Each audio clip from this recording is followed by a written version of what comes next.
Welcome to the Big Apple School podcast. This is Ken. And this is Maria. And for today, we're going to talk about success and failure.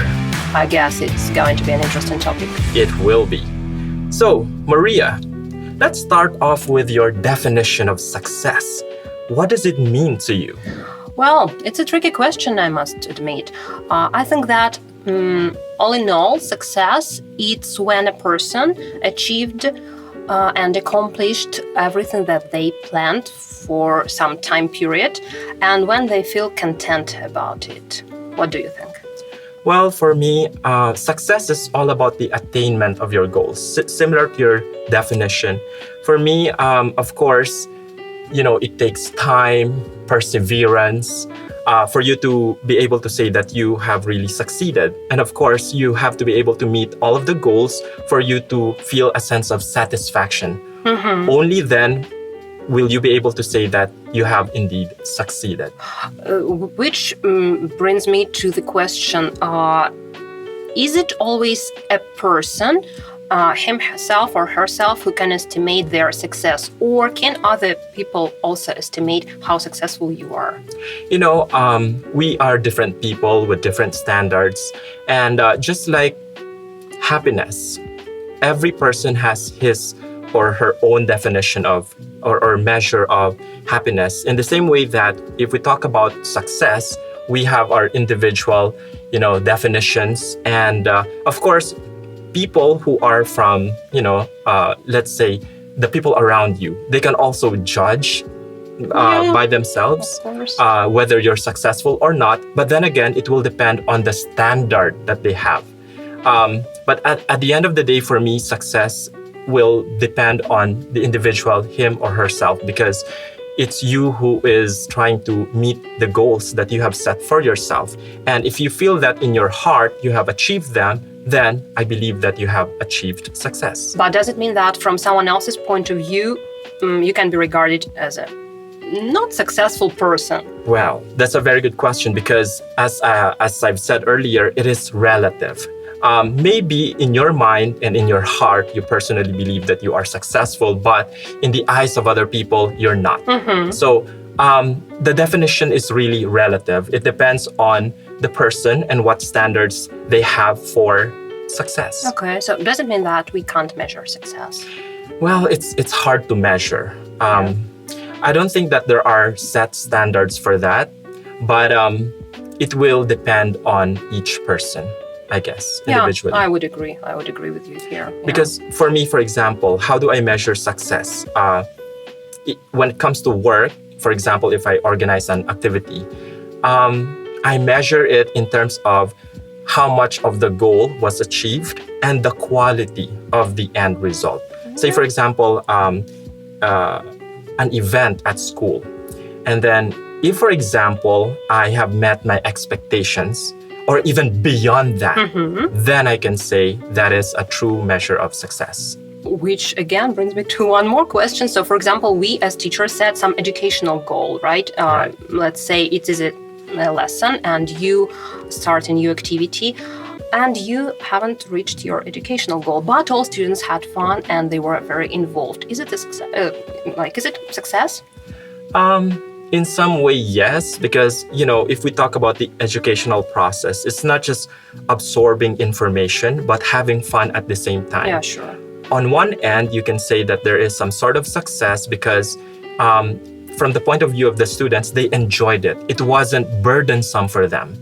But I wouldn't say it is totally successful, because if you specifically set some criteria, like were they able to speak very well at the end of the course, or were they able to improve their comprehension skills? Yeah, right.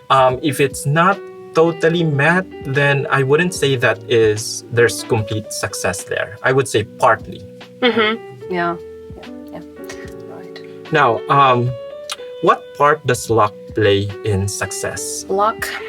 Well, to me, success is more of labor.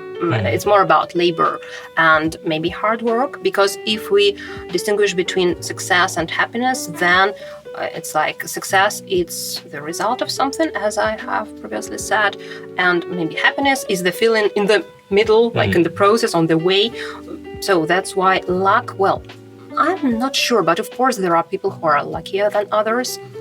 Well, do you have any ideas on this? You know what? I hate to say this one, and I guess some of our listeners will probably agree or disagree. Well, they can leave their comments. We'll for answer. example, in my class sometimes, every time the name of Olga Buzova is brought up, Oh, yeah. some people feel Gorgeous very upset. lady. Yeah. Well, some would claim that she's not exactly talented per se, but Some? I guess the majority. or maybe I'm sorry, a the lot. majority. Majority, I guess. But then again, you cannot deny her success. The fact that she's extremely popular, she has lots and lots of followers on YouTube, on Instagram, in fact, millions of followers. So there's got to be some, sort of success there. Which is so surprising. I have never thought that. Like it's a real star, real celebrity, but she obviously is, which makes me feel not jealous, but, puzzled. So why? It's a mystery. Yeah, that's why this is, that's where luck comes in. Because, there are people who weren't really born talented or very smart, but then they have luck on their side. Maybe because they were surrounded with the right people. Yeah. Or it's just the right timing that, everything comes into play, and then eventually they achieve some level of success. And that's maybe her talent is to meet these people and to be able to feel the right moment, not to be afraid of it. And to a certain degree, I believe she has charisma, because come on, she wouldn't have all these millions of followers if she didn't have one. Again, going back to the idea of luck, I believe that certain people out there, they are able to achieve success because they're lucky in a way. Yeah, does it make you feel jealous of them? Like, for example, we need to work hard to achieve something, to be successful, and others They're just lucky. Just are born this way. And for some reason, for example, they were born into rich families. I don't necessarily feel envious or jealous of them, but it's those, one of those things in life that makes you think life is really, I hate to say this, but life is unfair. We're not born with the same abilities, with the same knowledge, or in this case, luck. Because as I've already said, there are those who were born into rich families, and it's proper timing sometimes. So I don't feel bad for them. It's just, it just makes me come to the conclusion that life is really unfair. Because, so it is what it is. Yeah. Exactly. Because I know a lot of talented people who don't make it big. Singers who are, I would say, small-time singers who don't really, make it big time in mainstream music industry. Maybe they were not ambitious enough, or? Well, there are a lot of factors that you must consider. Because sure. Success is a complex structure. Absolutely. And talent alone does not guarantee success. Absolutely. It does not. That's just the way it is in life. So, speaking of, or maybe not speaking of Olga Buzova anymore, still, there are some people who can be kind of role models or something like that. Can we learn from other people's success and failure from their stories? Absolutely. I hate to sound shallow right now, but it's not just It's Olga Buzova. No, not her. Thank goodness. Okay. But I'd like to mention Cristina Agilera. Well, if some of my students are listening right now, for sure they're going to say, of course, Ken is going to say Cristina Agilera. I'm sorry to ask, is she still on stage? Is she still performing? Because I don't know a lot about her. I don't know much about her. Well, she isn't as popular as she used to be back in the early 2000s. Yeah. But she still releases, albums every now and then. But they're not as big anymore as, in the past. When it comes to her, I see her as a good role model, or for me, she is a good example of a successful person because she didn't exactly start big in life. She was a product of a broken family, which means, of course, that her parents divorced, and she had a rough. It affected her in a way. Yeah. But despite all these things that happened to her, including bullying at school. Was she bullied? She was. For being what? For her talent. There were a lot of jealous girls. Oh my God. They were threatened by her voice because she has, a huge, beautiful voice. Yeah. But despite that, she turned all the negativity around her into something positive, and she invested in her talent. And, she became one of the biggest, I would say, pop stars out there.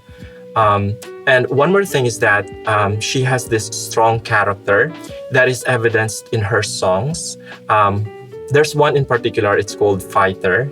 That was released in 2003. I don't Thanks for making me a fighter. So it's basically about, facing all the challenges in life and not letting yourself down or the people around you to pull you down every time they say negative things about you. Did she write the lyrics by herself? It was co-written. It was by her and by, another writer. But basically, a part of the song is about her life and her struggles. So for me, she is a good example of a person who's truly successful because her childhood was rough. It wasn't exactly the kind of childhood you would imagine for a pop star. Yeah. But she triumphed and she became successful.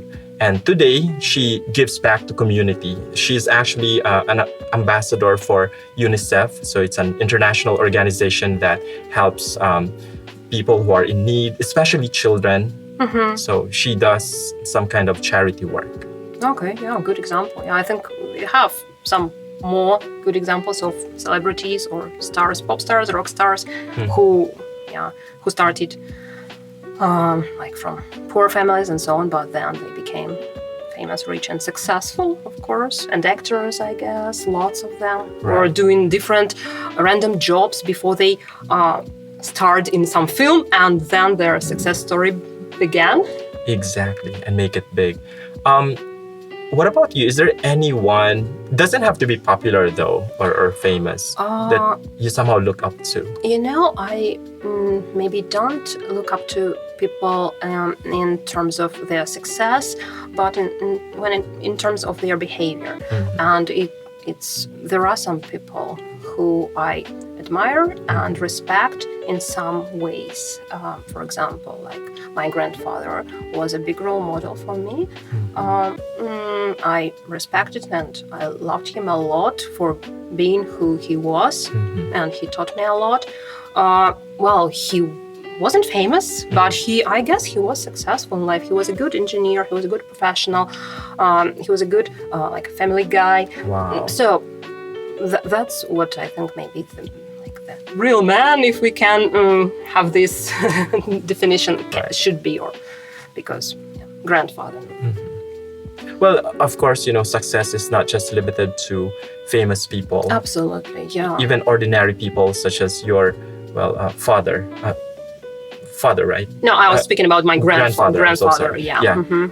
Success definitely can also be achieved by ordinary people. Absolutely, yes. So, as you said, it's a relative thing, right? It's not absolute. It can't be measured by some tools. I think that it's not always about money or fame, right? It's about how many of your own goals you have achieved. And if your goals were not about money, so why will you measure your success by money? Right? Exactly. By the amount of money you possess.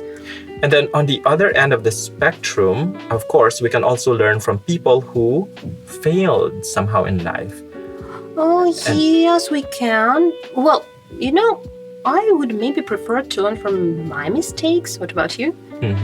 Well, because our own mistakes are better teachers than someone else's. Right, of course. It's much better to learn from your own mistakes. But then again, it is also noteworthy to, listen to other people's stories, to learn from their mistakes so that you, in turn, will not commit them. One example is that of my aunt. Well, just to tell you a bit of a background, she used to be very rich. She Okay. used to work in Singapore, and she She was lived. a business lady? Yeah. Mm-hmm. And then she also had other jobs in Singapore. But the point here is that she was able to for example, send us to my cousin. She was able to send them to school, private schools that require, oh my God, huge tuition, so very expensive. I can imagine. Yeah. And she could afford to travel anywhere she wanted. But how will I put it? She went bankrupt or something? Yeah, because the thing is, she thought that she would never run out of money, which is, that's a huge mistake on her part. Short-sighted. She was really short-sighted. Right now, she's living in, I would say, depressed area in Manila. And by depressed area, of course, that's a place where, for example, poor people live.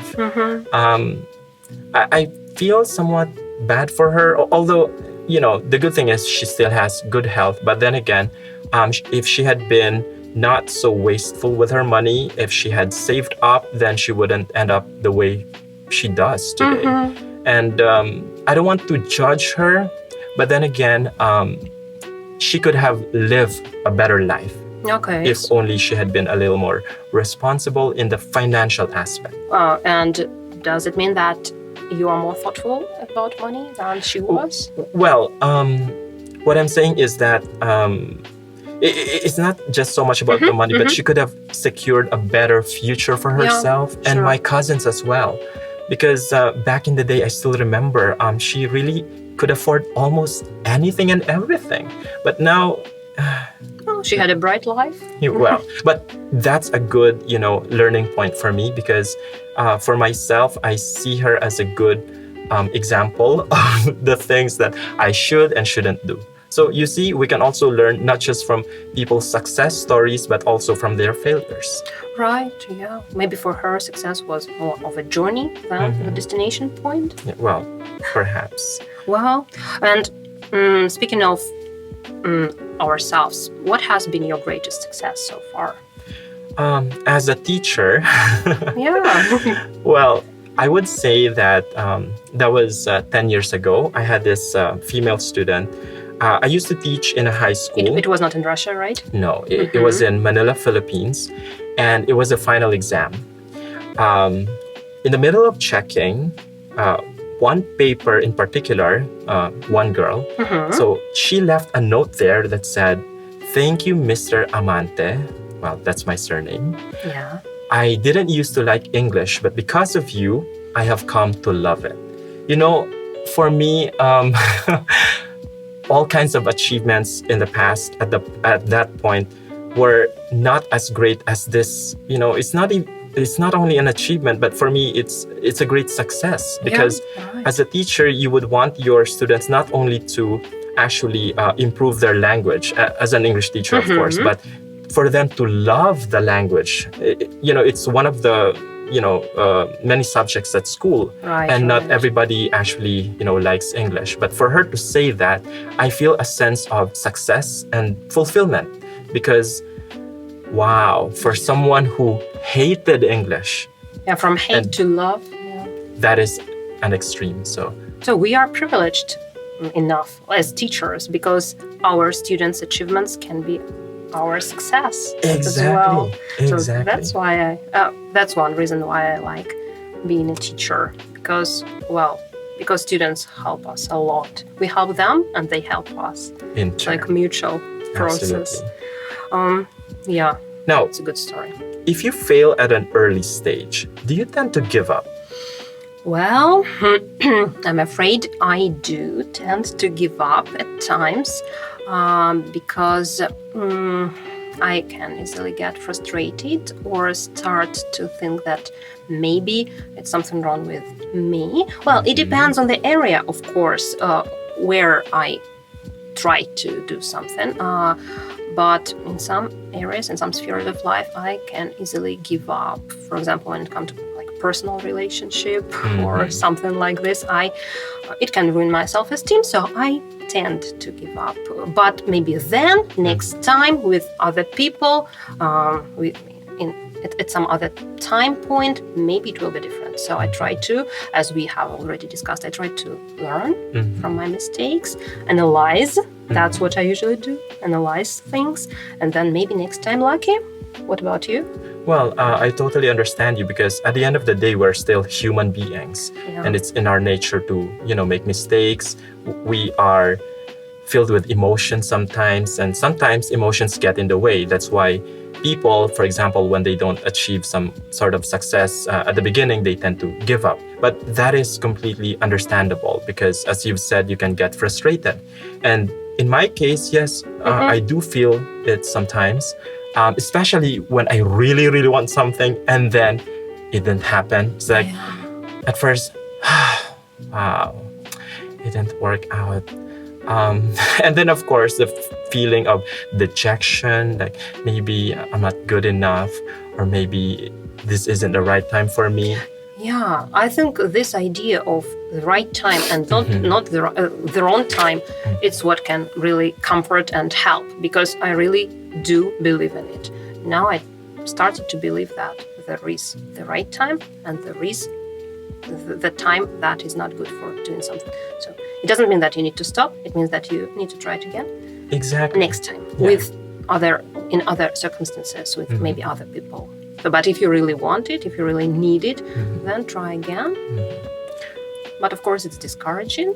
Of course. Because maybe there are people who just like obstacles, and it makes them feel even stronger. Right. But I'm not that type of person. I prefer to be maybe encouraged than to face obstacles. And you?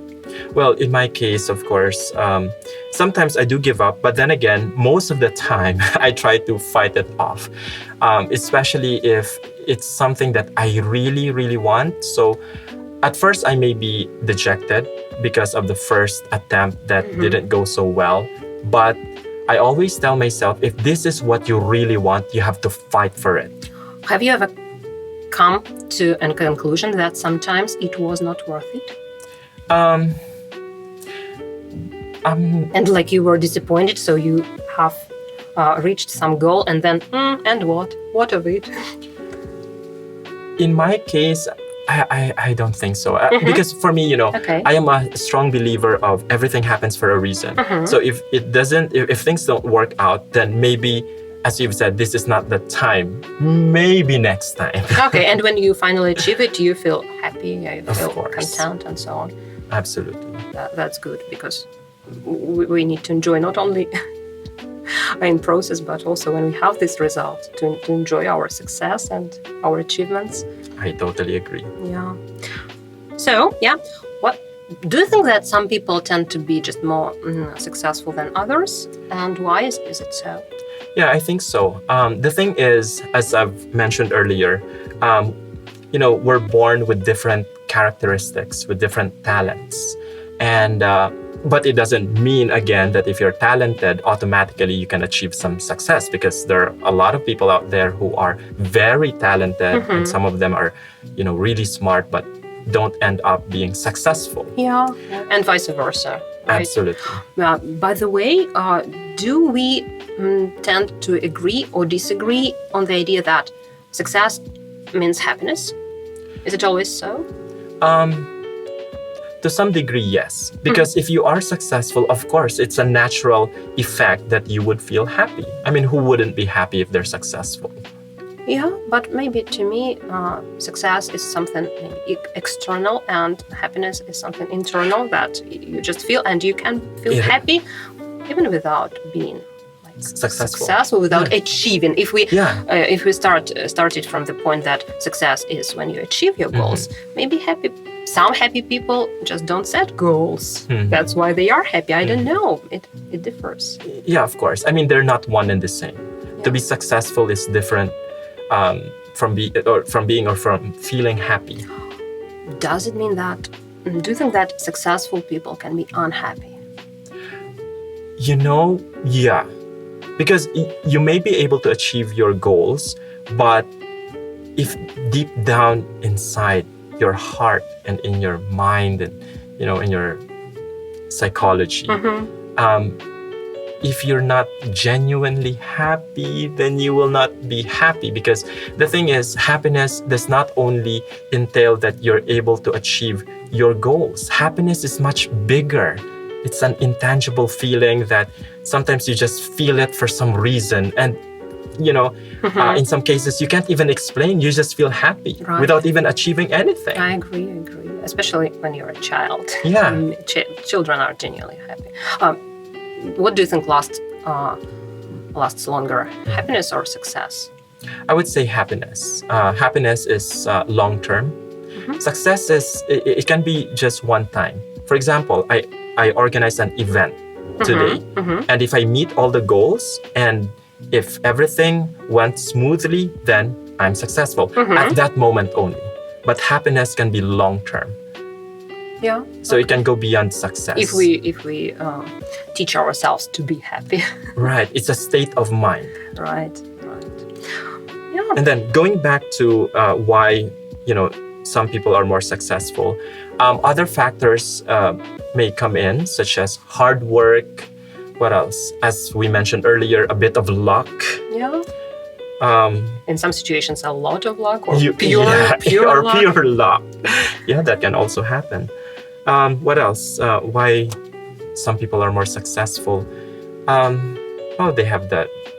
What have I mentioned? Talent. Yeah, talent. Right. So talent, time, maybe the perception. How we see them. Right? Exactly. Because and maybe some cultural differences, because in some cultures this person is considered successful, in other cultures this person, and also I think it depends on the epoch, on time. So do you think that ideas of success have changed over time? Yeah, I think so.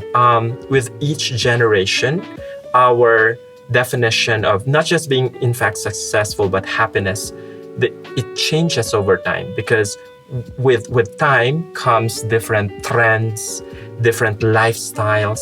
And so these terms, these abstract terms of, happiness or success, they tend to change. For example, you mentioned before about people who live in caves. Yeah, for example, cavemen, right?